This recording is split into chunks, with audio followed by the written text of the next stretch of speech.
मोर प्रथम पसंद है आम ओडिशा माटीर अति प्रिय एक सिझा मुगई चाउल आउ जहाकू आम रोजमाटा राइस बोली कही थाउ।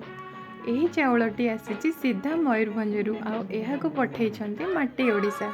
जेहेतु चाउलटी आसिक पहुँची जाइछि भात तो निश्चय बनैबा। आसन्तु देखिबा मु एबे एई पैकेट टी को खोलुछि आउ चाउलटी को देखौछि एहा केते सुंदर होइछि। चाउलटी जेहेतु एते सुंदर होइछि भात तो निहाती टेस्ट लगे। ये चाउलटी आम हेल्थ पाई बहुत ही भल जहाँकू कि आम पूर्वपुरुष मैंने चाष करुथिले आउ खाउथिले मध्य सेथिपाई सेमाने बहुत हेल्दी रहुथिले। ये एक सिझा मुगई चाउलर बहुत सारा हेल्थ बेनिफिट्स अच्छी। आपण मैंने चाहिए यहाँ डायरेक्ट amhato.com रु ऑर्डर करें।